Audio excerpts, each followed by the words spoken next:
now. Two different sessions, the newbie session and this one. Cool. All right, guys. So what I thought we'd do, because a lot of us are setting up these web pages now, and we want homes and community pages and blogs with homes on them and all the fun stuff we're doing. We brought the leader of the pack, which is Paul is with Buying Buddy. He's the owner of Buying Buddy, and we asked Paul to join us to give everybody a quick overview and then answer questions about the best way to implement it and all that fun stuff, Paul. So we'll dive in. And this isn't a bashful group, Paul. They're going to start firing questions at you and enhancement requests as well, because they're all demanding realtors. They know what they want. John, So I thought I was here to just pick the lottery, winning numbers. the winning numbers. Oh, So let wow. me just real quick show of hands on the Zoom. How many of you guys have purchased Buying Buddy and started to implement Buying Buddy?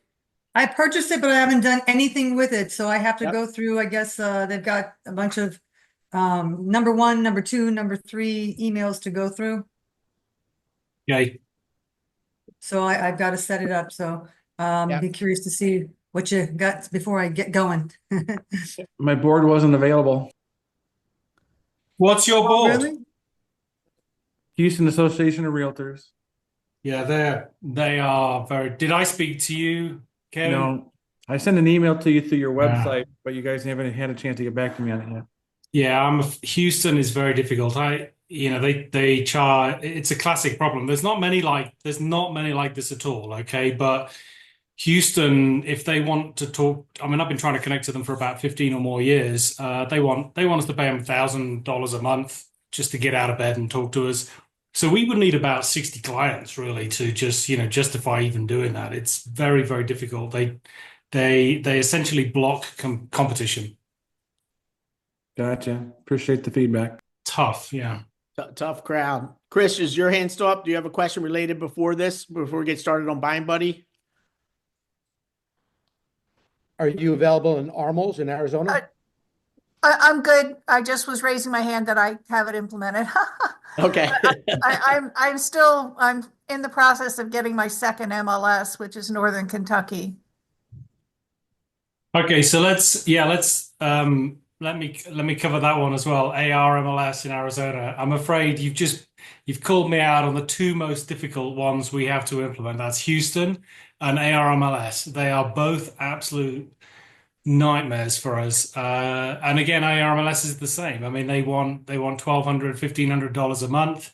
I've spoken to their executives. They really have no interest whatsoever in supporting us or allowing us to provide service to their members. They keep telling me to go away. So again, ARMLS and Houston are very difficult. Sorry.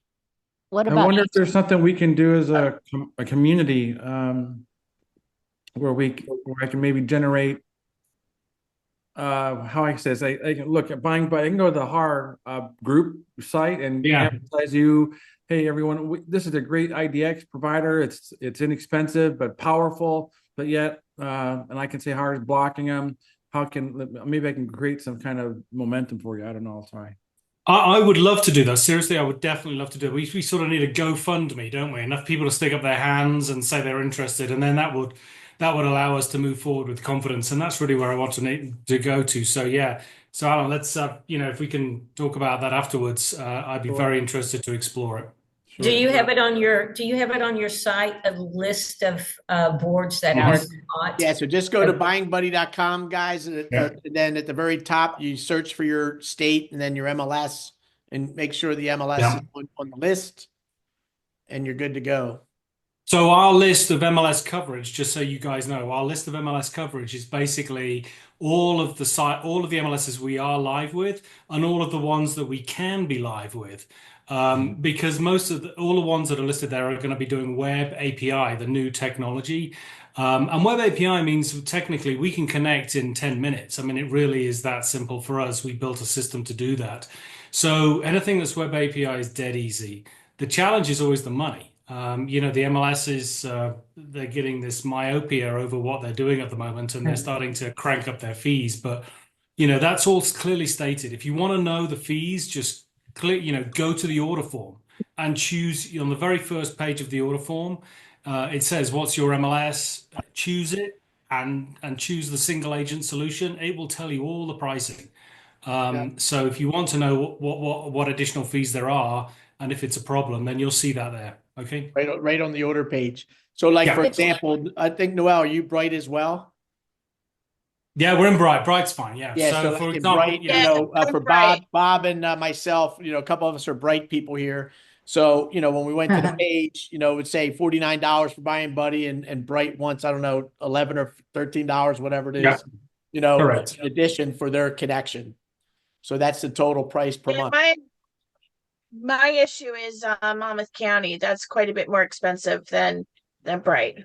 Yeah. What Yeah, about and your look, specialty MLS is like a land broker type land MLS land broker? No. Have you ever come across those guys? I don't know that one. No, what is that one? Where is that one? I think they're across the country called land broker. No, we don't get MLS.com. involved in those. I mean, we're typically working with local MLS boards, who provide, an MLS, their members, an MLS for their members. So integrating to a national or any other Like sort a of data Zillow, feed so is you're not into, automatic, yeah. linking to Zillow to show homes from Zillow on the website. Yeah. Gotcha. Yeah, What but they if your link to your MLS, MLS Rob, right there in Atlanta. Yeah, they got Georgia MLS and Yeah. FMLS. Yeah, they're good. My MLS isn't showing on your website, Tucson Association Have a look. in Arizona, Tucson Association of Realtors. Well, are they part of, what's their ML, but the thing What's is the that MLS though? So you're saying an is that an association, not association? the MLS? Oh, So in Arizona, we're connected to like Prescott. Oh, sorry. Yeah, no, Prescott. What is the other one we're in? Yeah, Prescott is really live at the moment. Yeah. Southern Arizona, MLS of Southern Arizona. Southern Arizona. Okay. So I spoke to them. When did I speak to them? I spoke to them 4 weeks ago on the behalf of an agent, and they're still using the really old-fashioned RETS technology. So they're very antiquated. And until they decide to get with it and come on board with the modern world, we can't integrate to them because they're just not using the new technologies. So that's why it's not on That's our list. another one you want to rally some Very sorry. support, Sue, and get other realtors in your town saying, get up to date. We're in 2025. Bring your Sounds like technology up Tucson. so we can talk to the homes on your MLS. Ah, I mean, the thing is, Sue, listen, I mean, I know, obviously for an MLS to go through that process, they've got to put in some resources and possibly some money to do it. But if they don't update their systems, what it means is you as members, you're going to see older and older solutions continually. You're not going to get any of the new stuff. All of us who are vendors, we're building stuff to the new API. So the MLS is locking you in with the old-fashioned solutions and technology. They need to move. I know. Thank you. All right, guys. So, Paul, let's jump into maybe your presentation and talking about what you can do, and then maybe talk about the widgets. And I know some of them are just signed up, Paul. So I thought maybe you talk about some of the initial components to get connected to Go High Level. We had to create pages, special pages like this home search and the home details, and some of those pages. And I'll share my screen too when we get to that to show the Go High Level side, Paul. But there's some basic stuff we do on our website to make it work. And then Paul's system is based on a wizard that creates widgets. So there's different types of widgets that we could put on a website. So when we're doing like the just listed or the just reduced page on our website, we go in and create a list of homes the way we want to display it. And then we do the filtering that we want to see. And Paul's got lots of filtering capabilities for the home, so you could easily create a just listed page on your website. And then as we're doing our community pages, we could also, easily go in and just get me a list of homes in that community. So when we're showing like a certain neighborhood, you want a nice list of homes right on the neighborhood. That's using the wizard that Paul has to create the widget for that display of homes. Okay, so well, I'll tell you what then. Let me jump in straight away and show you what we've got here. So let me share my screen. How do I do this? Let's share that one. There we go. I think that's screen 2. There we go. That's good. All right. Okay. Can you guys see my screen now? Yes. So you can see this widget here. I just want to make sure because I'm not getting that. Yeah, we can see a rotating carousel of 4 houses. Perfect. Okay, great. Okay, great. So look, this is let's start here. Okay, so this is an example web page, and in fact, John, I know I sent it to you a bit late, but I've sent you a block of code so you can put this on your Fiddler's Square page and get the same effect. Okay. So the way we implement display and use of IDX components on a website is, as John said, with components, they're widgets. So for you guys with your high level websites, these are just HTML div tags. That's all they are. And what you can see here is that there's a div tag and it says, okay, show listings as a carousel, and there's a filter inside that says, oh yeah, but I want this sub area is equal to this, and the price range is this, and the listing date is this, and so there's a filter that goes with it. Down here, you can see there's another block. So this page is all about Cherry Hills. Okay, so the sub area here, the city is Cherry Hills, I believe, or is it the sub area? I can't remember. We'll have a look at that. So you can show your latest listing. So this is a nice carousel. Here's another widget. It's actually the same widget, but it's just some different instructions that tell it to show everything over $3 million. Okay, so everything's over $3 million, and so it's all shown here. And if you click on Show More, it will continue to paginate until you get to the bottom of the list. Okay, if we go down further, then Cherry Hills is a bit of an upmarket area in Denver. So here's my tongue-in-cheek, more affordable, with a misspelling at the top there. But anyway, more affordable. So this is now ascended from the lowest price upwards. So you can see some of the more affordable prices. And then I'm sorry, I changed this to be Fiddler Green, so it's not actually showing. But this was a map widget. So let me just go to, let me just find another map widget. Hang on,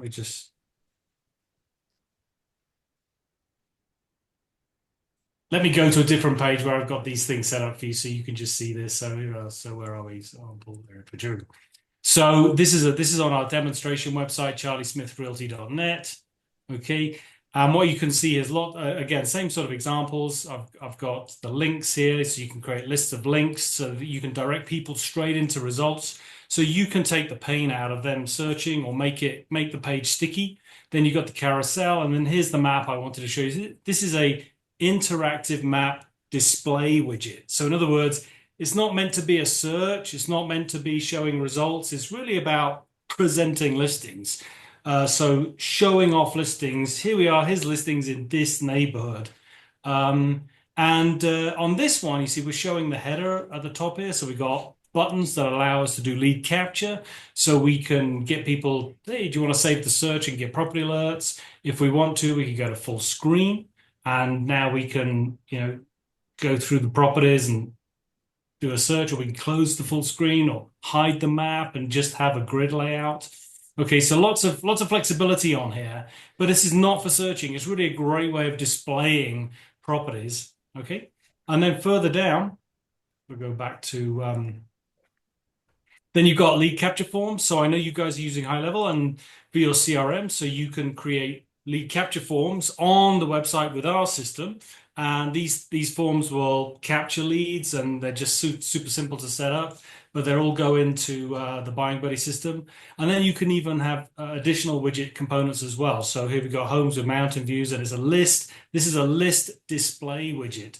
Okay, so we're really focusing on, with these widgets I'm showing you here on this page, how can you use the MLS to your own advantage?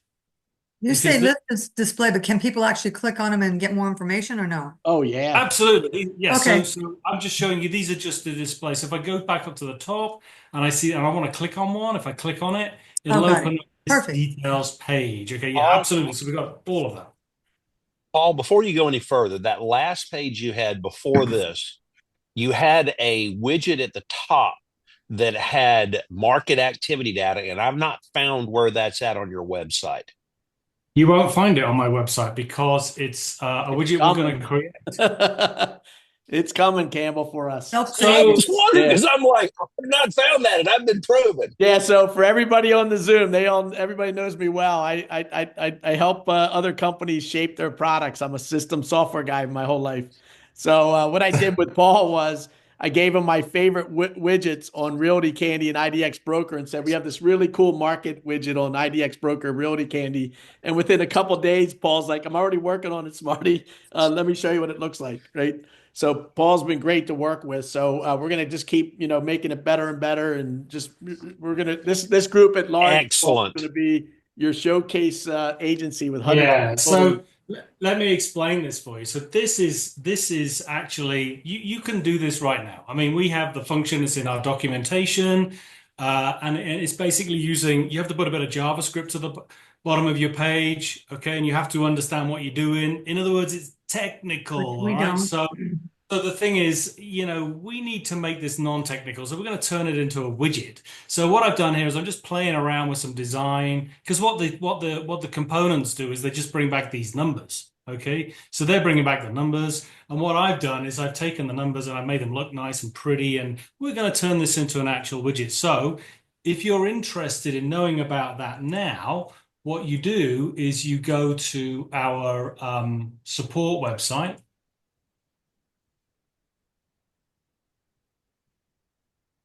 And if we go to Webmasters and Widget Reference, okay, down here on the left-hand side, Market summary widget. And I don't want you to get too excited. It's not really a widget. It's really market summary, technical components. Okay. So what you have to do, what it'll do is you have some JavaScript and it'll bring back this data. We're going to extend this data, but there's an example in CodePen. This is the stuff you have to do. You have to, we give you all the but you have to put this JavaScript in. So it's not trivial. Okay. Not for the weak at heart. The not. Yeah. Exactly, but it'll output some really nice stuff. I mean, it will output all this data. I mean, look at this. However, so this is market stats. Okay, so let's remember that this is market stats. Anyway, it's there for you if you want it. Let me just jump ahead because I can see we're interested in this. So let me just show you what's coming, because that's market stats. This is a market report widget, a report, not just simple stats. Yeah. Okay? So this is a widget that is this close to going live, okay?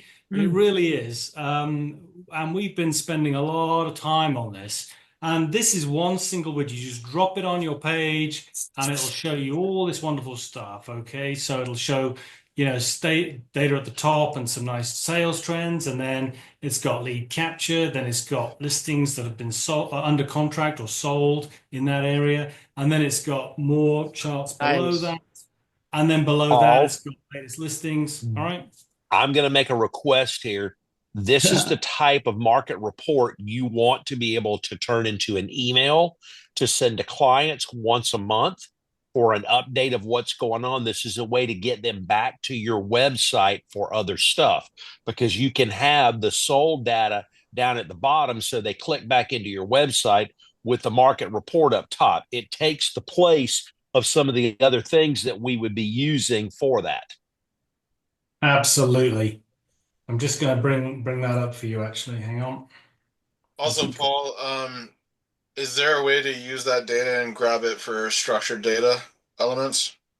I don't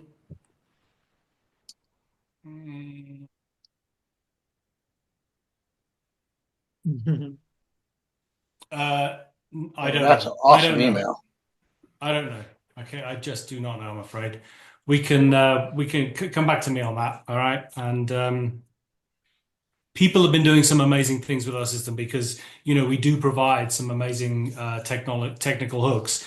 Go high level, you're going to be a little bit restricted because it's such a simple system to use. And it's difficult for us to hook into the servers and things like that. But in a PHP environment, we have PHP class and hooks, and in a WordPress we do as well. But I'm actually talk building to. out a WordPress site for my stuff. Okay. So am I. Yeah, so you'll see that. So yeah, just reach out to me on that and tell me what you're interested in, and I can send you some links so you can see that sort of stuff. So Something's looking a little wrong with those list and sold prices, though. yeah, I don't know, worry, this is just a demo. yeah. I noticed on your other one that was way off, but yeah. Yeah, these are just demo numbers. So this is what our email is going to look like. Okay, so this will be the way the market report widget that I showed you. So first of all, we looked at the market stats. Okay, it's just going to be a one-liner or just a little row with some stats, interesting stats. The market report widget is really, a comprehensive analysis and showing people what's going on.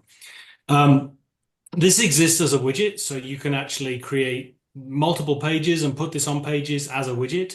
But also, as you pointed out, we want to get people signing up for monthly market reports. So we want you to put all your leads in so that we can send out market reports every month to your clients and leads. And of course, this is then coming back to your website and back to you. But this is a very big deal for us, and it's going to be a big thing when we roll this out. And I do know it'll help a lot of That's agents. key. I love it. Paul, with Stellar, I'm not sure if you're familiar, but like there's like 3 different spellings for various cities, and like there's other cities that have misspelling versions and abbreviated versions. So is there a way that I can, with the market report, so I have accurate data, combine those multiple cities into so that it feeds the data from all that data? If that makes sense. He's probably got the worst Absolutely. part of he's probably got the worst part of the country to have that happen. Yeah, Jonathan's really Yeah, got it. Jonathan is, yeah. So Jonathan, let me. What you're describing is we're quite familiar with that. Okay. Here in Denver, we have a perfect example, which is, Washington Park is a sub area, and the MLS allows that to be a text field. So agents, being normal human beings, they type it in as Washington Park or Washington Puck or Wash Puck or Wash Park. It's a billion different things. So how do we do that? Well, when you create with our wizard, which will help you create the widgets and the filters and things that you need, what we'll do is when you get to something like the MLS search form, like this is where you put in your criteria. You understand the area. What I say to people in Washington Park, for example, is draw a shape, draw a map shape. Don't count on the wording.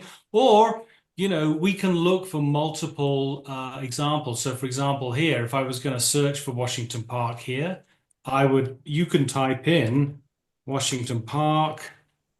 Ooh, Washington Park. Wash Park. You'd have wildcards to regular expression. Not wildcards, but you can comma separate values. Missing a G there. Yeah. So the thing is, it's you'll be able to do what you want to do, is what I'm saying. Will not be a problem. Either a map shape or I like Paul's direction there. As us as realtors, I'd rather just pop the map open and say, this is what I want the market report on. Right? Yeah. So you just draw a polygon around the area that you want. Okay. So I mean, these are great. This is great questions. I'm here to answer questions. We'll take any questions you want on this. So it looks like what you just were in, we can build I'm going to call it the denominator for this market report, a subdivision, a city, a county. We get to define what that is. Absolutely. In fact, Julie's been testing this, so let's see. I'm pretty certain. How do we So do another thing, Paul, and I'm not sure how you're generating your areas, but so like for example, Seminole, it looks like all it's doing is selecting. If I type in Seminole, Florida, it will select the incorporated Seminole, Florida, but it will be all spotty because inside of Seminole is like unincorporated areas. Okay. Do you understand what I'm saying? Sort of. Look, I mean, the heart of your question is what I'm gonna data do jump. we I'll be have right and back. what do we let you search by? So with Florida, with Stella, we have an API data feed. Okay, so we should have every single field. It should be no problem with you finding the fields you want from the MLS that the MLS provides in the IDX. That's the beauty of web APIs. We should have everything. So if there's something that's missing in there that you need so that you can tighten down your searches, you just let us know. Okay, but I'm pretty certain that you're going to see pretty much everything. Have you seen our search form for Stella? Yeah, I mean, so the problem that I'm having is like when I want to send clients property alerts for like Seminole, okay? Um, it it selects it selects Seminole, but it seems like it's the incorporated area, not the full encompassment of Seminole. Again, we're look, I'm not an expert on the MLS data, right? Yeah, It's local data. I don't know. I mean, we're just using information from the MLS. So the question is, if we look at some listings that are either this is the classic problem resolution that we go through. If someone says, "Oh, my listings aren't showing up," or in your case, this area is, what I need is an example. So give me a listing number that is outside of, is not fitting within what you expect. Let's yeah, go and look at the data feed. Let's go and see exactly what we're seeing, and let's see why this is a problem. Let's find out. yeah, Maybe it's a field. Maybe we're not bringing in the field you need. It all boils down to data. So we'll look at the data if you give us the examples, and we'll figure out what's going on. I got it. How to, Jonathan, when you put in Seminole, you're getting the incorporated areas. You're not getting the geographical area. correct. And then, so what I'm going to go out on the limb and say, Paul, is if his search does not work within the MLS, you're probably going to have the same results. Correct. Yeah. Yeah, absolutely. Yeah. I mean, we're just working, a lot of people ask me lots of questions about how, why are we not doing this or that or whether, and really it's a bit of, to be honest with you, it's a bit of a moot point because we just get the data from the MLS. These days we're providing you with everything. So the question is what's the data in the MLS? Let's go and find out what that is and where the problem lies. And then we'll come up with, some ideas for how to work around that. Okay. I bet he could within the tool he could do that map drawing himself and hard code that into the tool for Seminole and override the MLS. Right. One way to do it. Let me show you Question on that map. Question on that map while we're talking about it.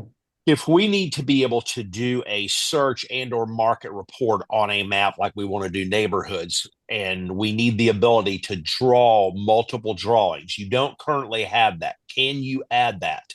Like neighborhoods that are not connected, but they're part of a planned community where there may be a street in between them, but we need to just isolate those neighborhoods. Right. So you're saying what you'd like to be able to do is add multiple shapes on the map, not just one shape. Correct. I have no idea. I will make a note of that. That's one question. And here's another one.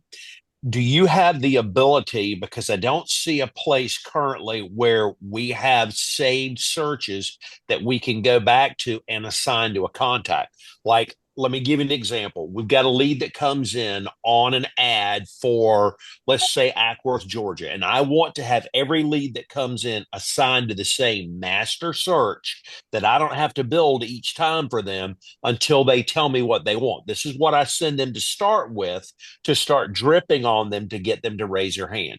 Do you have a way to do that? So we have the ability to automatically set up property alerts for any lead that comes into the system. As long as they've looked at a property, they must have looked at one property. There's a checkbox in the system. You can say, I want automatic alerts. So as long as someone's looked at a single property, then we will be sending them automated property alerts based on that area and the price range around that sort of central point of that one property. Or if they've looked at multiple properties, then we'll average it out. If you're using search forms and custom search forms and things like that, lead capture forms, and people sign up with lead capture forms, you can pass variables in those or parameters in those lead capture forms to say, oh, for this lead capture form, create an alert that's based on this criteria and so on. So there's plenty of things like that you can do. Yeah, so Let me give you a Campbell, what I specific would do, what example I for plan that. on doing for me, Campbell, is I cover 7 counties, Campbell. Mhm. I'm going to just create a landing page on my website for all 7 counties on one page. So it'll be a global search for houses between 200,000 and $20 million. So when they go to that page, they see all the houses, right? That's the Okay, default. Smarty, let's talk I think you have specifics what here. he's asking for. It's your get search link. But the problem is you can go in there and you can make whatever search you want, but you don't save them for us to go back and grab them. We got to go back and That's the make that problem. search again. So if we had the ability after we save a search link to house those somewhere.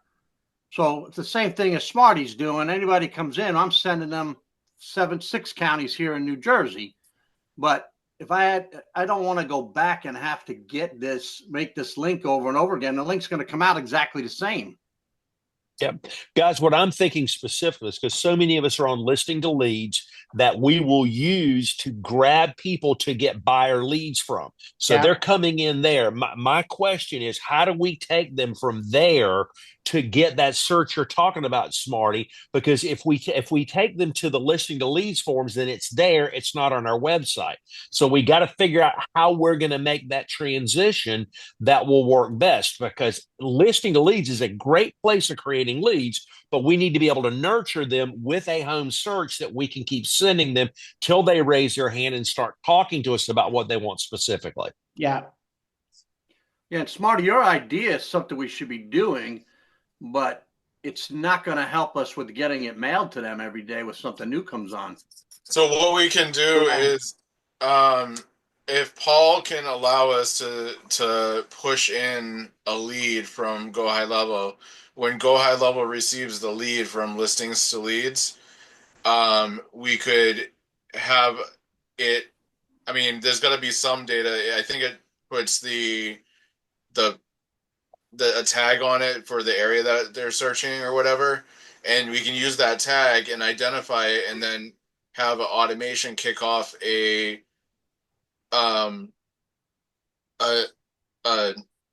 push with the data that we would need for the search that we want to send to them. If that makes sense. Because So Paul, to help earlier, Paul, to help you, like what we're doing with like what we did for the IDX broker and over on KB Core, we had it with our IDX over there. I had the ability to just generate any kind of search I wanted as my general search. So if I want the 7 counties as this general search with a big price range, I called that my net. And then any buyer that came into my system, I'd throw them the net. So they would see homes in that range as the default search. Bingo. Okay. And then those sellers or those buyers would raise their hand and say, Smarty, that's great, but I'm only looking for Montgomery, Center City, Philadelphia. And my price range is only up to 500,000. Now I tweak a specific search for Philadelphia under 100. Right. So what you're saying is the ability to have a default property alert. Correct. That each one of us set, Paul, for our service area.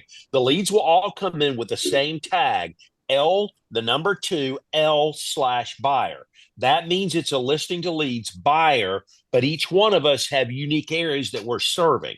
And so your information from Buying Buddy, we'll send them the big search that we overwhelm them with a daily search, and they raise their hand and go, I'm not looking for $3 million homes. Here's my budget.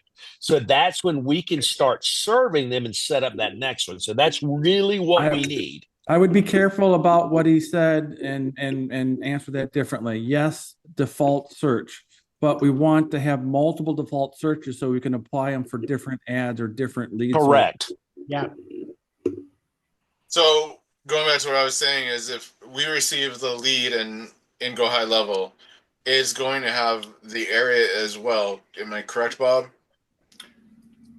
So you're a gonna tag. get sort of what Paul's saying. If they're on and they click a site, you get an idea, but that doesn't mean that's where they're searching.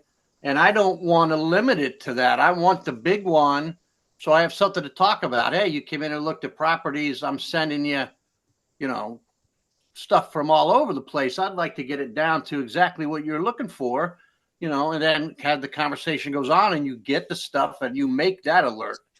But like right now, I have 2,200 leads getting that big alert from IDX Broker that I need to bring over and put on that big alert inside of Buying Buddy. But I don't even have the means to get that big alert preset. So the post API at the bottom is probably what would be good. If you look in chat, I just put exactly the tags that came in from one of my leads from listing to leads. That's what you get, that level of granularity with it. And as long as we can choose, Paul, how we want to fire it based off those tags, that will be very, very helpful for us. But Campbell, on a Campbell, we don't want to specify tags because I may get some from Zillow. I want to also kick off that big search. So Yeah. don't isolate just to listing leads. The general look, feature guys, that let Paul me- needs to give us is just to be able to create any kind of search we want and save it that I could reuse it elsewhere. But Campbell, So also let me- on listings to leads, you can add your own tags as necessary to match up Yeah. with whatever search you want. So it does. Correct. Yeah. Well, let me summarize what you guys are saying. What I'm hearing you say is that when leads come into the system, they're coming from many sources, and depending on the source and the way they're coming in, there could be all sorts of things included, tags or a source or other fields that could be filled in to identify, and then based on that, we can set up rules that basically allow you to say, okay, if the lead comes in here and it matches this rule, then I want them to be using this property alert. And so we just have a rules-based system that basically allows you to say, look, if this criteria is hit, use this as the default search. Yeah, exactly. Gotcha. I understand That way, Yeah, Campbell and that's fine. everybody, we have complete control. You set up a rule. Perfect. I'm using realty.com or I'm getting referral exchange buyers. I may want to put them on a different type of default search. And then also us be able to send you a lead because our lead's going to come in the GHL and we need to get it to you so you can run that rule set. So this is these are the fields that we have on our APIs where you can post in from forms and everything. So you can see here that when you send in a lead, you can say, I want to save a search. Here's the name, here's the frequency, and then criteria as well. So you can pass that information. So, if you had an intermediary step where you could grab this information and set it all up and then forward it on, then obviously you can do whatever you want. But obviously that's more work. What we really want is to see if we can create a rules-based system that allows you to automatically attach property alerts that you've predefined and set them up based on rules. Okay, I get it. Based on rules. Yep, we got a couple questions. Rory, you have a question?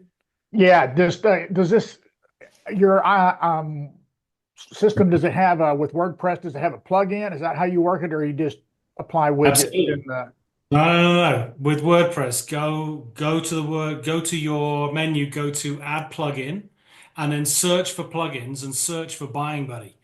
Okay.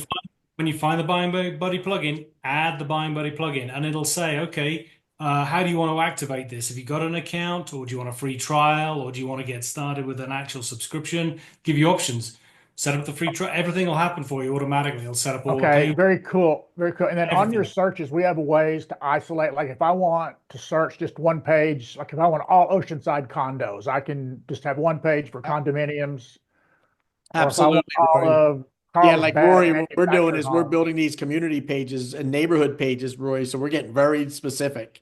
So on my website, I have just Fittler Square, townhomes or Fittler Square condos or whatever. So you can Okay. have very specific searches. Yeah. So that's the same thing I do in IDX brokers. So your cost is a whole lot less than theirs. Yeah. So if the fields are in the MLS, and they will be, then you can slice and dice the MLS data based on that field. Okay, absolutely. Okay. It's So perfect. To clarify what these guys were talking about before, it's a saved search link is really what we need, is what I need. So like I'll do downsizers in North San Diego County. So I'll create the page first, and then I'll create a lead ad, and everyone will get that page. And then when they go to that page, it will get updated as new leads come in. So that's how I set that up. Yeah. Okay. Yeah. Yep. So everybody has a different way of doing this. Yeah. And we're not limited to the number of accounts we could have. You mean leads? No, accounts. Like I want one account for my broker and one for me personally. Oh, well, I mean, it's as long as your bank account can pay our huge subscription fees, then I'm fine. It's just one for the corporation and one for me personally. And one for you. Well, I know like Chris here in our group, she sent me a summary this morning.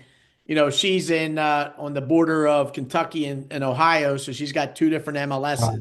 So she was able to subscribe and get both MLSs on one, in one, working with Paul. So let me spend a bit of time. Let me just step back a bit and talk about those sorts of things, just to give you guys the context. So with Buying Buddy, the Buying Buddy has always been, I mean, I set the company back in 2003, and it's always been IDX and CRM joined like this. Okay. That's always been my philosophy. I was at IBM selling and marketing.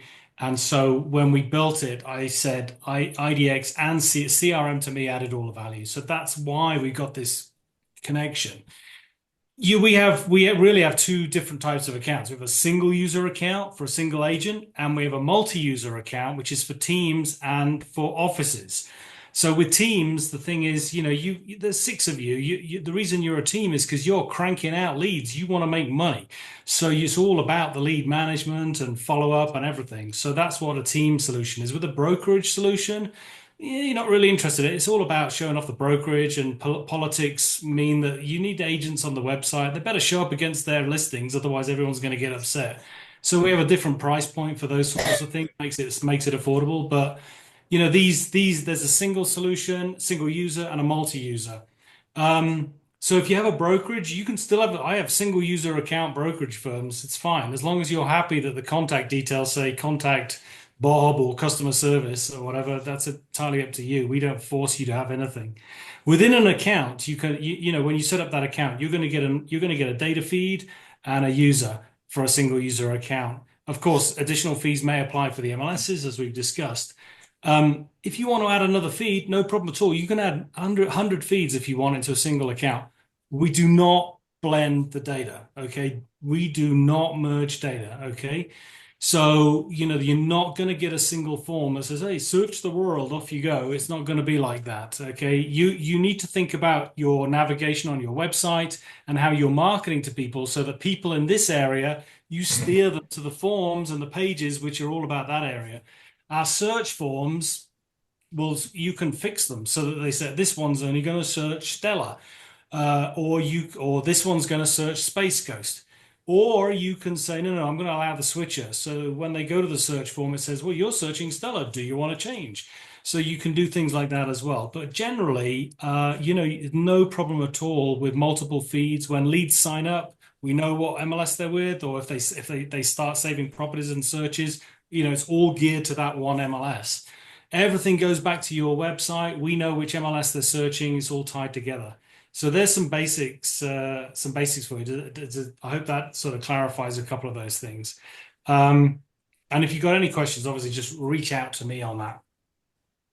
Okay, so you know what? I was in the middle of looking at market reports. Let me wrap that up, because I know you guys have still got questions. So I don't have that option on my lead profile. For what? No, it's not there yet, Jonathan. He's showing us what's coming. Oh, okay.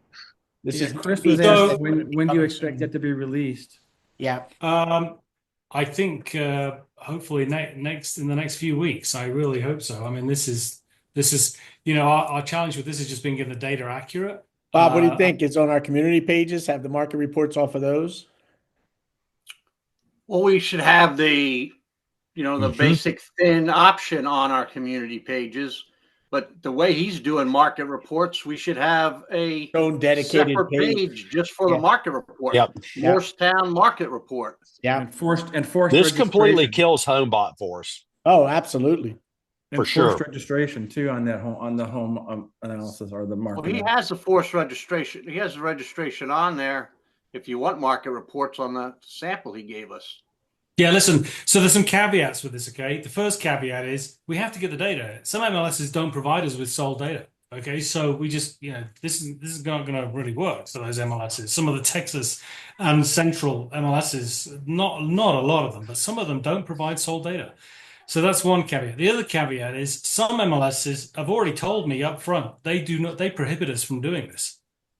They're not that we don't have a license to do this in their vernacular, so they're going to stop us from doing this. Hopefully, it's not bright for Bob and I. No, I don't.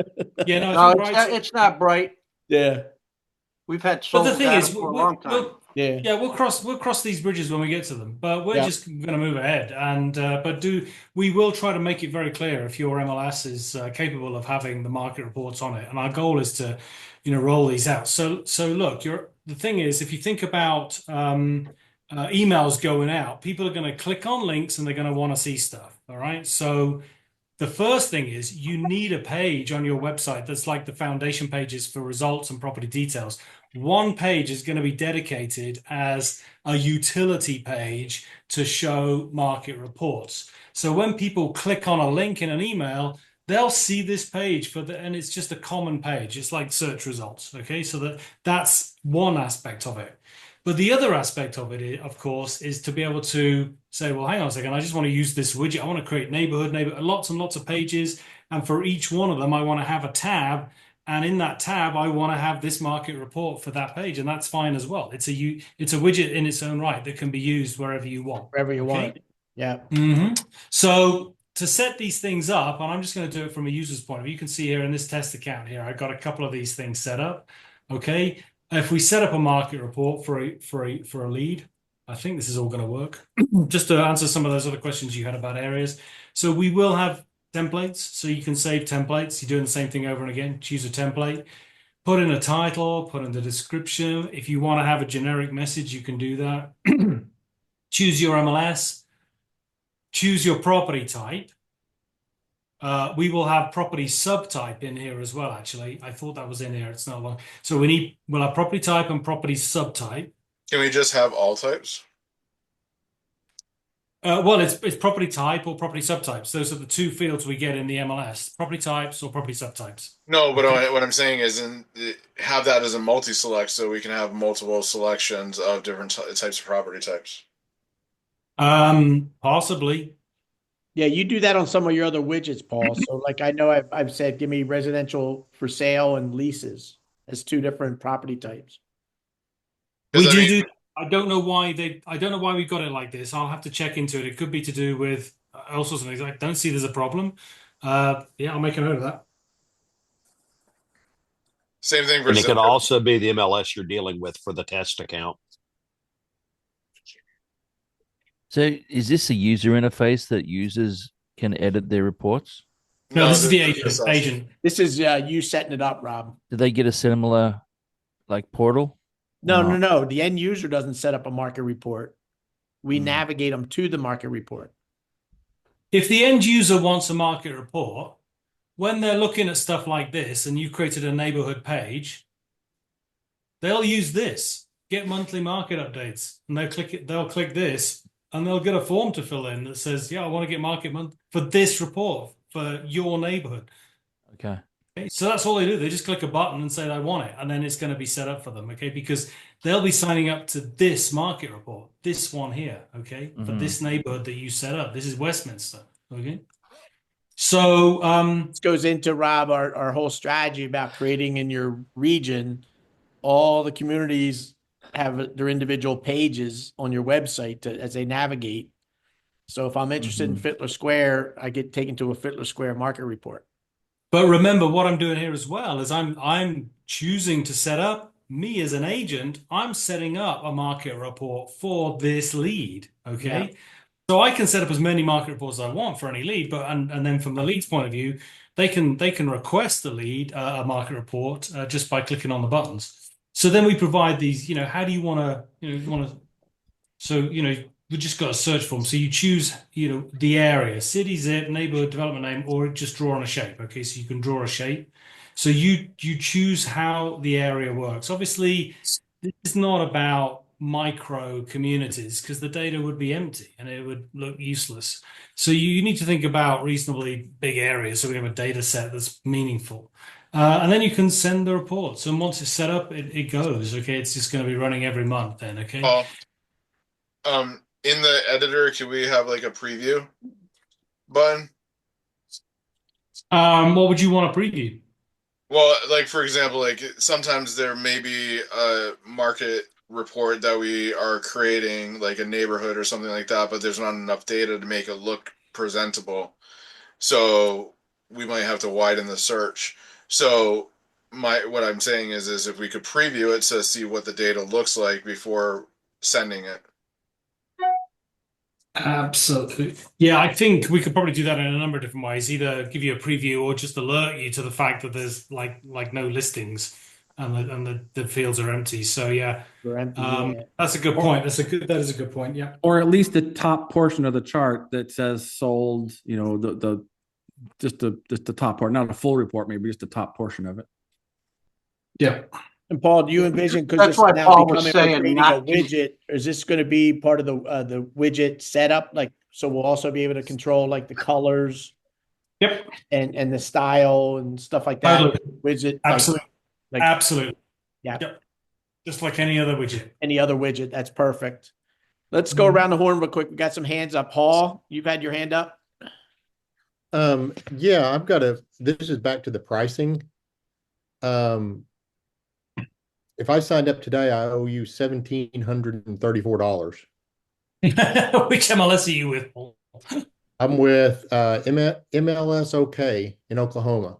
Oh yeah, we had a bunch of clients with MLS OK, and then they changed their name, decided to call themselves MLS OK, and I guess they must have spent a lot of money doing that because then they whacked up their fees.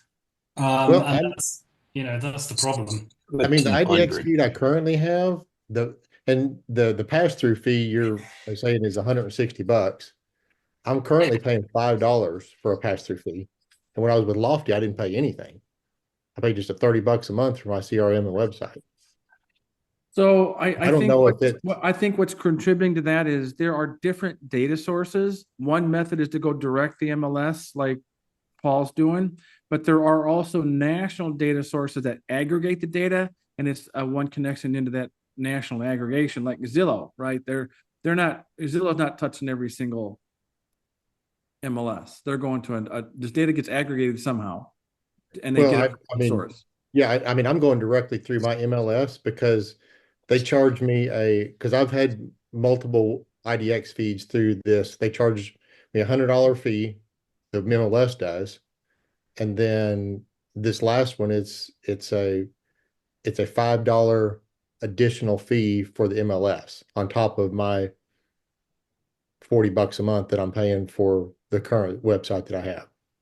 So I don't know if is that something you could check on? Okay, so I'm looking at the latest information because this is actually connected. We can check this out live. And I can see that I checked this in September, October last year when they did all this. Because as I said, we had 3 or 4 clients at that time, and we just had to close the whole thing down. It was before they were called MLS OK, they were called something else. I can't remember, but to get going, it's $1,500, and then you guys have to pay another $200 to get set up. And then it's crazy. That's crazy. So why is it different with you versus, because I'm with another company right now. So why is it your other company? Remember those are flat. Those are rates. I mean, that's per client. It's a flat rate. So if I had 400 clients, guess what? You'd all be paying like nothing, or a penny each or something. Just to cover the ongoing costs. That's the issue. It's about they've now got this. The case hall, like Lofty has tens of thousands of users. Totally, so they're absorbing those costs, Hall, and then charging you like $20 or $5 or whatever. Yeah, if I had a big bank account, it's fine, spend the money. But the thing is, I only charge $49 a month. So, can I invest $1,500 just to get going with this MLS if I charge $49 a month? It's ridiculously difficult. I mean, I don't even know how we'd ever do it. I mean, I can see I mean, my question was because the company I'm with now is not Lofty. I mean, it's a lot smaller company, but I mean, it's a $5 pass through, and my setup fee for MLS is $100. So they must have a lot of clients. I mean, that or they're using like Home Junction or something. The aggregator service, right? I mean, I will call these guys again, and because they do change things around, and I'm very happy to because we'd love to do it. I really would love to get going with these guys. Paul, just a suggestion. I mean, you can probably. I mean, I would talk to Home Junction or other aggregators because they have connections with basically every MLS nationwide. So for some of these MLSs that have large pass-through fees, yeah, we wouldn't do that. Our system wouldn't. I mean, that would be very difficult for us to do that. I think. The data accuracy and the data. The quality of data is something that we have to manage as part of this service that we provide, and relying on an intermediary third party would cause us, I think, more problems. I'm just going to log in while we're chatting to this account and see if I can see if there's an update on this. Yeah. While you're doing that, let's go around the horn. John, do you have a question? Yeah, I just so how much does it cost for Bright to get this set up? Bright was $49. And there's no pass-through fees or anything? Yeah, there's $13. $13, 11 or yeah, $15, something like that. 13. It's 62 total for Bright. That's and Bright, fee? look, Bright. Bright is a nice example. I mean, Bright charge, I think it's like $1,800 every quarter.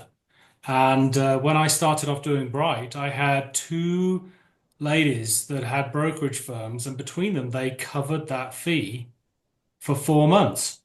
And then we started picking up more and more clients. And then eventually, I mean, these days we've got a lot of clients. So the fee is coming, that fee is coming down as we get more and more clients. So, that's a good example of how we've been able to do that. Other MLSs, I'll have my price list out there, like $1,000 for Houston. Someone will call me up and say, not a problem. We'll pay the $1,000 a month. Let's get going. I had a guy in New York who did that recently for one of the New York MLSs. So, I'm fortunate that people see the value in what we have. What about Stellar? That's how we'll do it. You know how much it is in Stellar? Stellar's $49, no pass-through. Okay. Where do you go to see the prices? I mean, I'm on right on their website, Tammy. Go I'm to there. buyingbuddy.com and then you order form. Can we put this on multiple websites or? That's the whole idea, John. You put them anywhere you want. So it could Let me show you where. On a widget base, you could have it on a million websites. It doesn't matter. No, well, you have it's restricted to one domain. Yeah, just a single domain. Well, Guys, no, I have two domains in mine, Jonathan. So I brought in two domains. Let me cover this one at a time. Okay. So first of all, pricing. Here's the homepage of our website. Am I still seeing? You still seeing my screen? Yes. So at the top here, click on the buy now. Okay.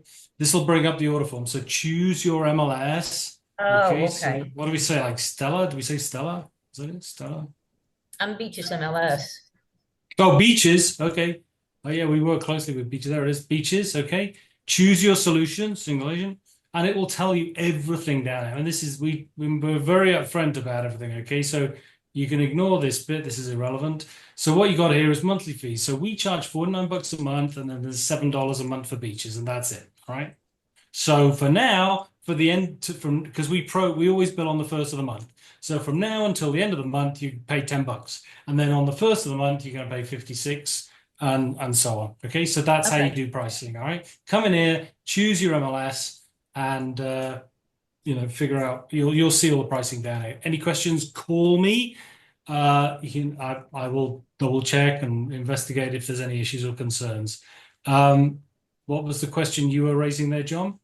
So if I had, let's say, I had a bunch of like city websites and I wanted to bring them over to Smarty Mhm. CRM, and there might be, I don't know, 15 domain names. Do I have to buy another thing for each one of those domain No, names? so again, let's go John, you got back to to think of a different strategy. So, like what we're doing, John, we have hundreds of cities and neighborhoods, but it's all on Smarty the Realtor. So you come to Smarty the Realtor slash Fittler Square, Smarty the Realtor Chinatown, Smarty the Realtor, Bluebell is a city, right? So I'm not buying Bluebell as a domain and Fittler Square as a domain and putting houses on those. They come to my website and they navigate the whole region for me, houses anywhere they want to shop.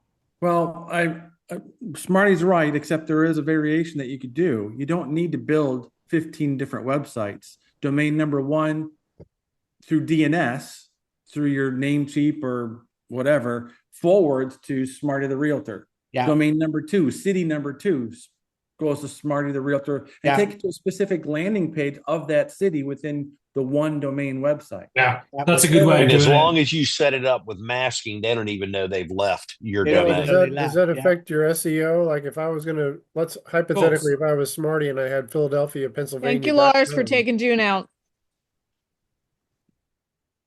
I don't know what she was talking about, but if I had, let's say, Philadelphia, Pennsylvania.com as my domain name, and it'd been active for 10 years or something online somewhere, and then you wanted to move that within the Smarty CRM, could you do that? Yeah, Well, you so could your you could landing bring your that landing domain page. into the Go High Level and publish it. It's still the same domain for SEO purposes.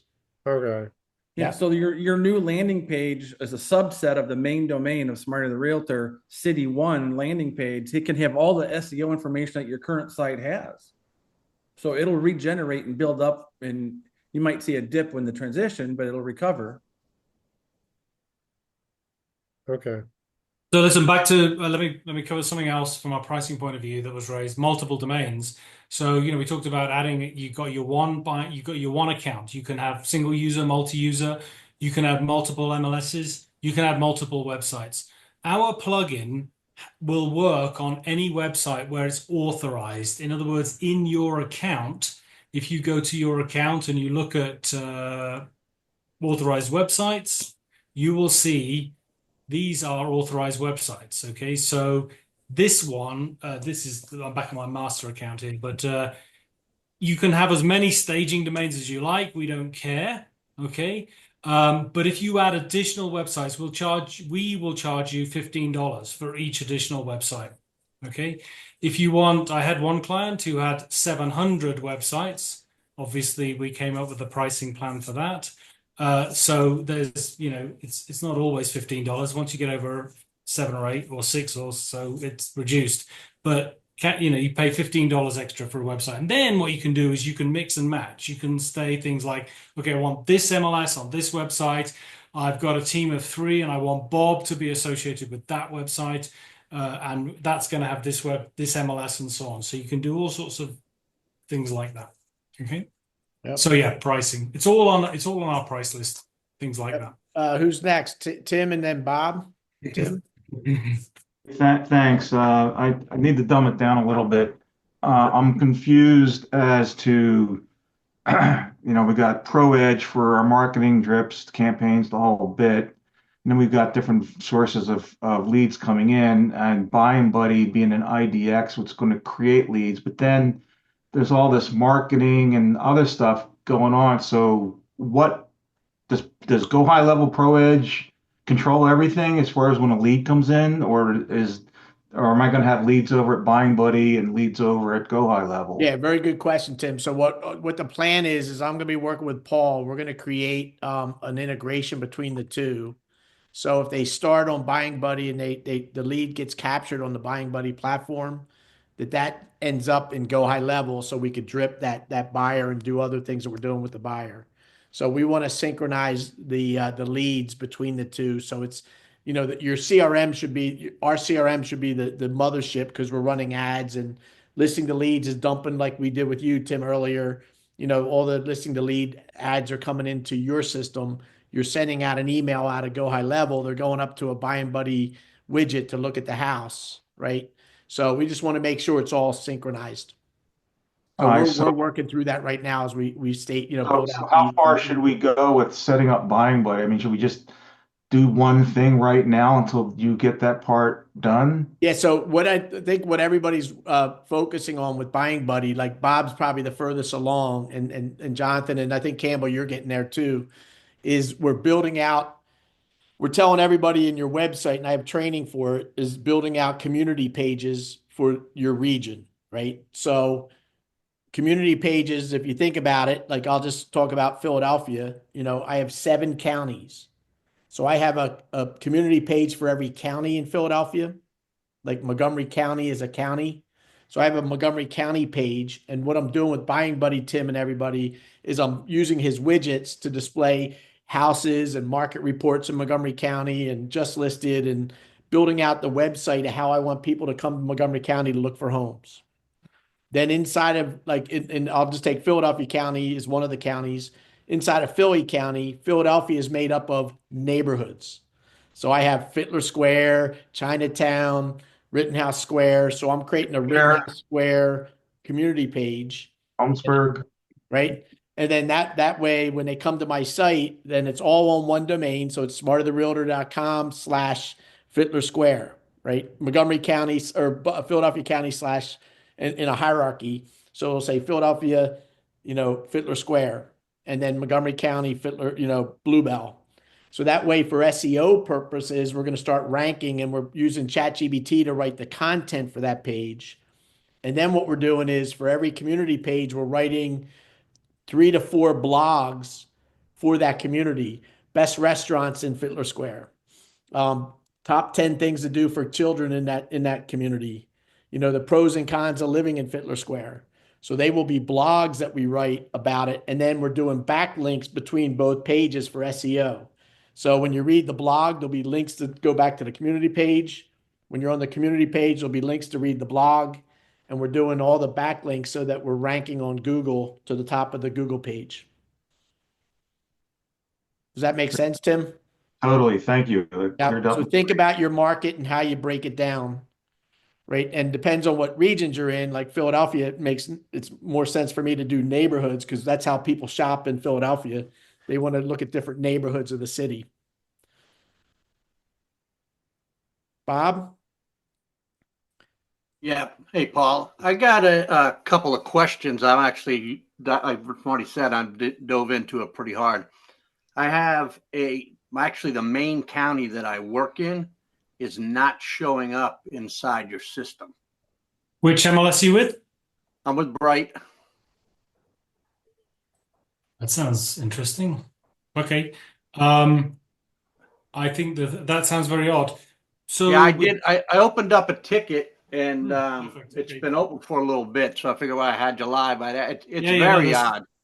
So listen, what we're going to do with Bright, just so you guys know, because I know there's a few of you who use Bright, we are just about to switch over to their new web API feed.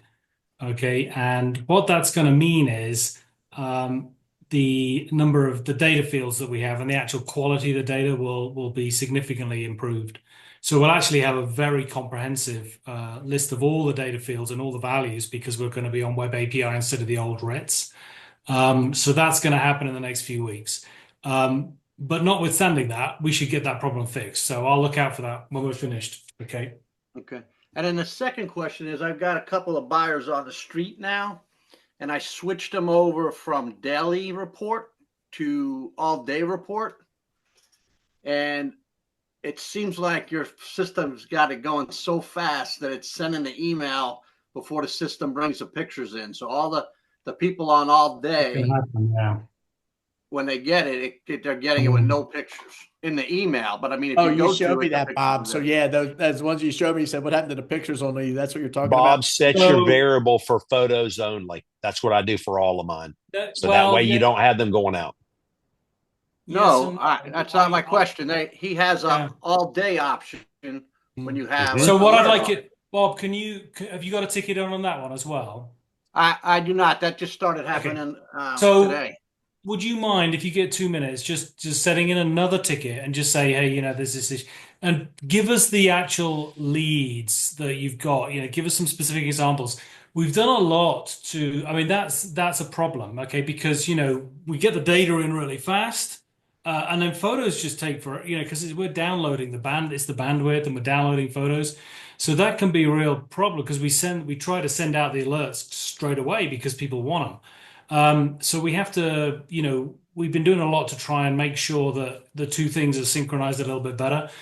If you can tell us what you're seeing and give us some examples, that will help us improve that even a bit more, okay?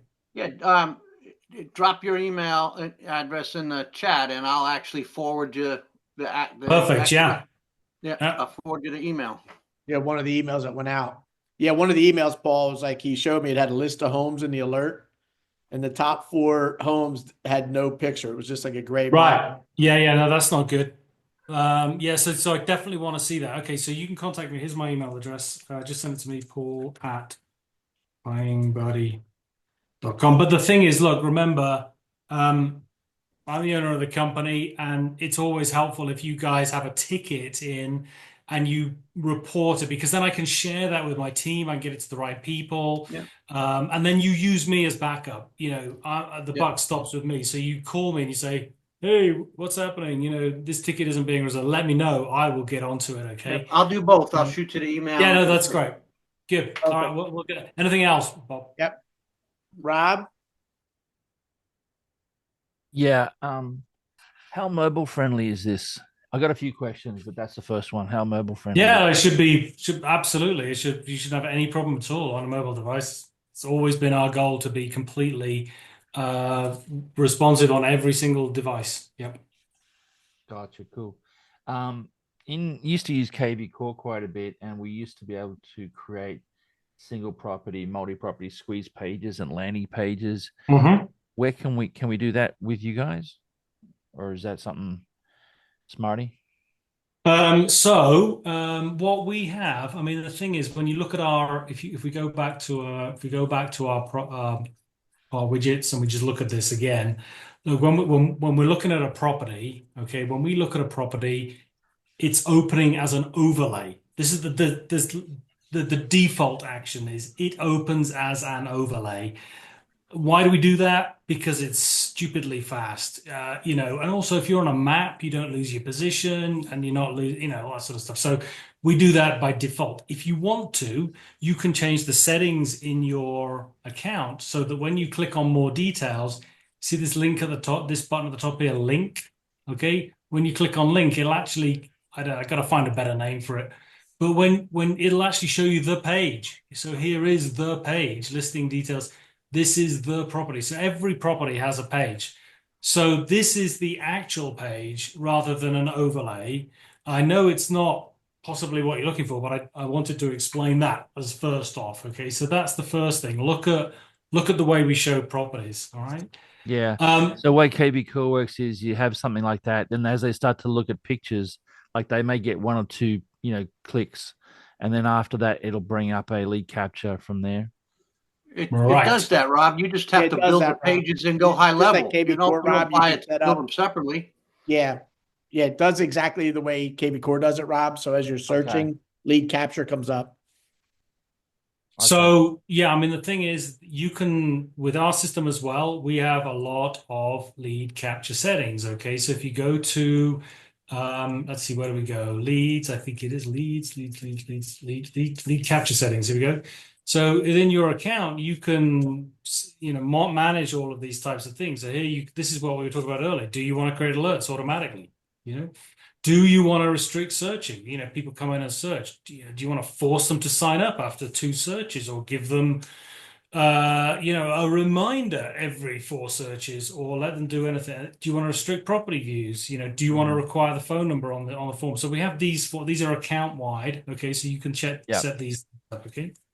But what I was going to say as well is that when listings come in, okay, so let me go to Charlie Smith.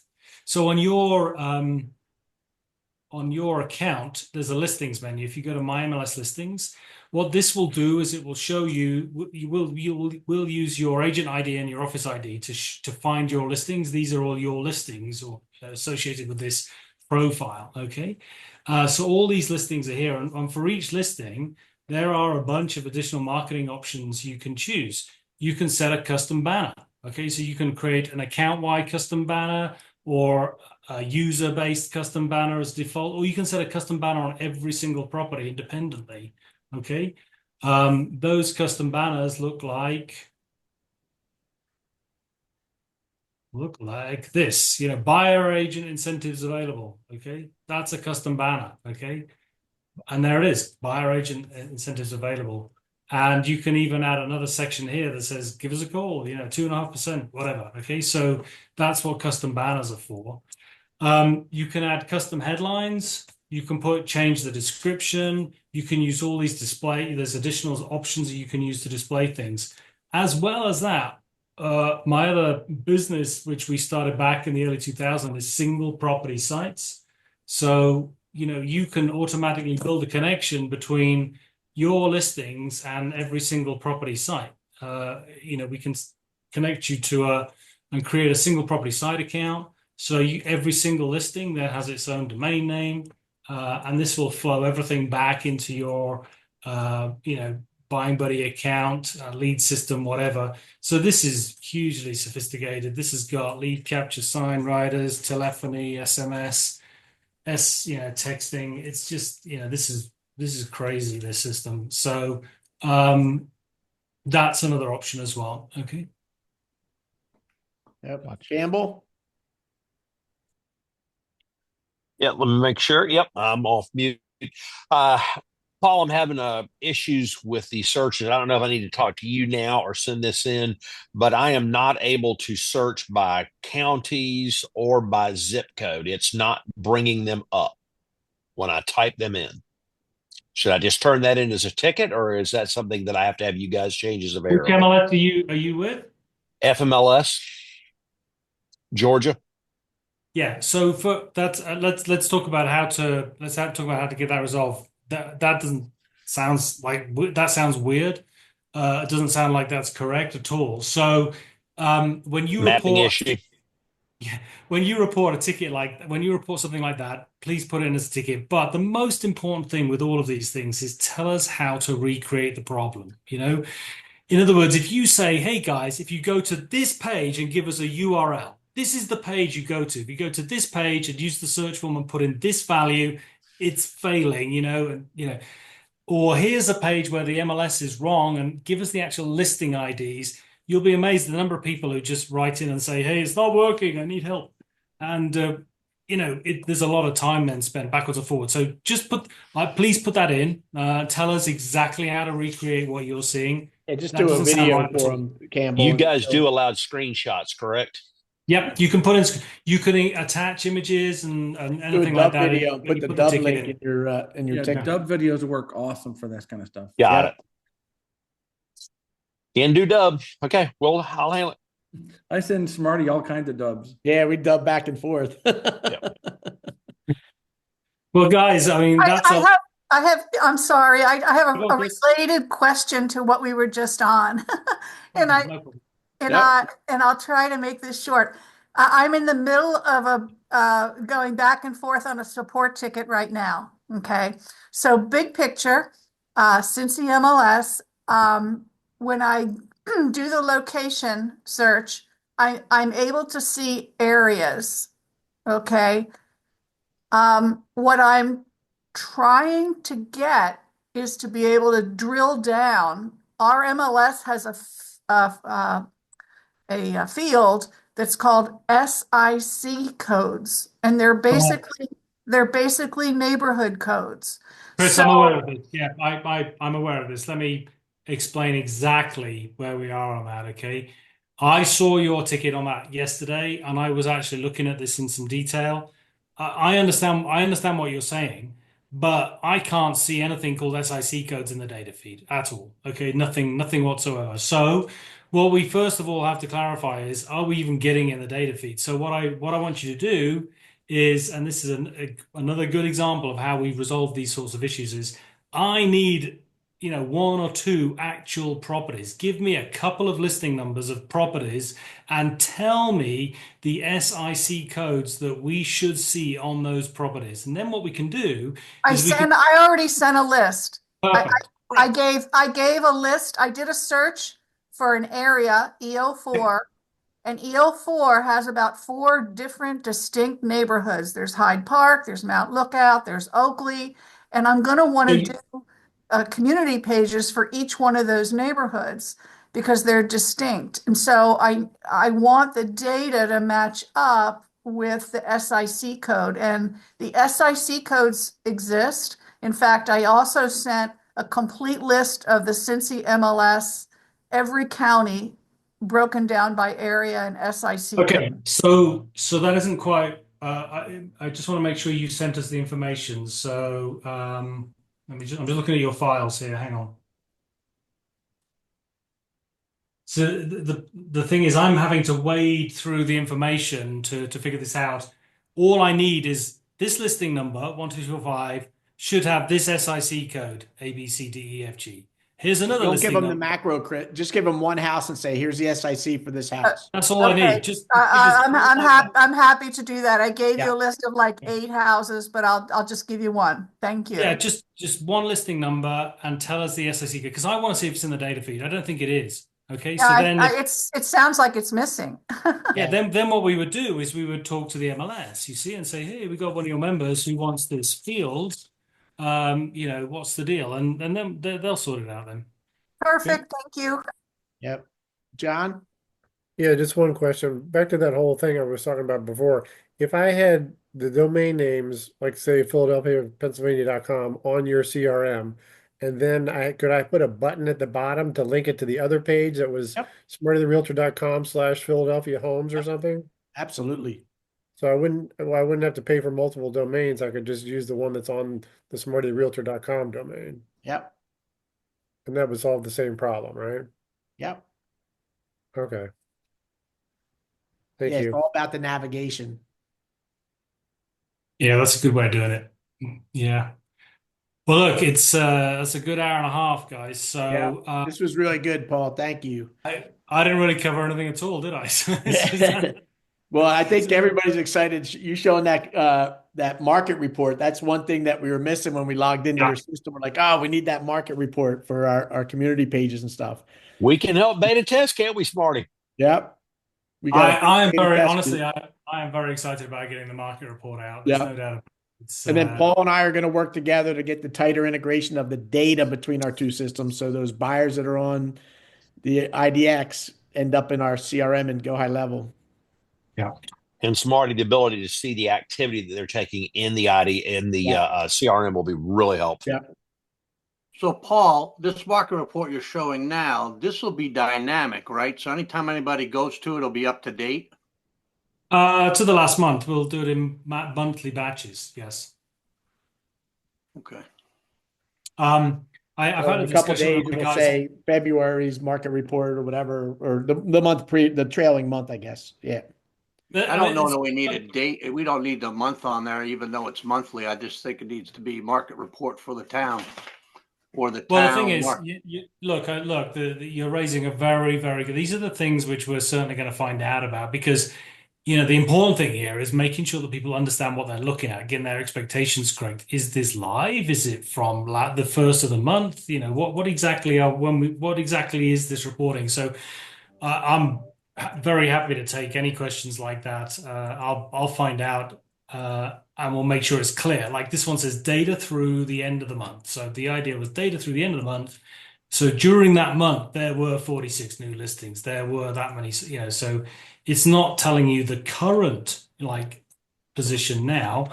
But obviously what we would do is this, where are we now? We're January. So this would show you January, and we're showing you data through to the end of December. As soon as you hit February 1, this will then show, February's report, which will be data through the end of January. Okay. I think that the split could be what you just described as perfect, but then there's a market activity report, which is a little bit different, where you can show the the last 30 days of transactions, right? Here's what's closed, here's what's pending, here's the new listing. So people can see what moving through. That's a different picture than this one. Well, absolutely, yeah. So that would be I get clients asking what just sold last week or what's going on. They augment each other very well. Yeah, that's a good one. Yeah. And of course, that goes back to those market stats that we looked at right at the very beginning. That data would be a good way to show that. Okay. All right, guys. Any other burning questions? We can do this again in a few weeks if you want. John, it's fine. That would be great because I'd like to learn more about what you were going to show us that you didn't get to. So, Paul, you mentioned to me on a previous call that we had that you had some stuff that I could access through PHP that wouldn't be normally accessible through JavaScript. Is there an area I can find that? Yeah, absolutely. Let's go back to our support site. So here you go, Jonathan. Go back to the support site. And just type. Let's see if we type in PHP here. This will almost certainly bring you back. This is what I've been talking about. This PHP class and API. Okay, so have a look at this. This will. I've actually got WordPress clients who've taken this PHP and used the same methodology, and they've actually customized their WordPress environment, use this. So this will take you through the whole thing with, you got to download our PHP, take the script, and then what you're essentially doing is at the head of each page, you're essentially, before it leaves the server in PHP, you're basically pulling in the data, loading up your metadata, doing those types of things. They're using this for some quite extraordinary activity. So over and above this, but this is where you would go. Okay, does that give you a starting point? Yeah, it does. And do you know? Okay, so I can access it as objects, and does it? So I can probably create a structured data field out of this. Then it looks like. I would suggest that, given what you're saying, I suggest that what you do is actually compose a message and say, "Hey guys, this is what I'm going to do. This is my environment. This is what I'd like to have. How can I do it?" And let me give that to my tech guys. All right, we love questions like that. But let's point you in the right direction. All right, sounds good. Yeah, don't struggle over that. All right. All righty. All right. Well, thank you, Paul. And everybody's excited to get your system up and running. So we're all frantically building pages and using your widgets to, Well, yeah. So my goal. I've sent you an email today, John, earlier with a text file in it, where the goal was you could just sort of copy stuff and drop it on your page so you could see your Fiddler's Square thing coming together. So have a go at that. See it start to come together, because then if we can see it's coming, that'll give you more ideas about how you want to see how to design it out. Perfect. Yeah, and then what we'll do is what I'd like to do is come up with some templates like that so that people can just literally copy and paste it and build out these pages and make it very fast. Okay. Drop them in. Yeah. And Bob found a shortcut on your widgets. So on the widgets, when we go from community to community, he just changes. He goes in your code editor. He just changes the snippet, puts it on the next page. Totally. When I did this like 10 years ago, I had a client who wanted 100 pages set up, and I just created a text file. I just created a text file and just changed the text. Yeah. Just make sure that you're not, you're getting it right. The values, and don't guess the values. Just use our wizard to check the values if in doubt. Because it's easy to, like today, I screwed up today. I totally screwed up today. I was writing out a filter and I put plus sort equals, and I was stuck for an hour. And my programmers came back and said, "No, Paul, it's order equals, not sort." Yeah. So that's like, okay, even I forget. So bear that in mind. All right. Very good. Well, thank you, Paul. Appreciate it. You're very welcome. Check your email, and we'll start shaping this out for the agency for everybody. Yeah. All right. Thank you so much. And yeah, I look forward to speaking to you all soon. Bye for now. Bye-bye. Bye-bye. Take care. Thanks, Paul. Thank you.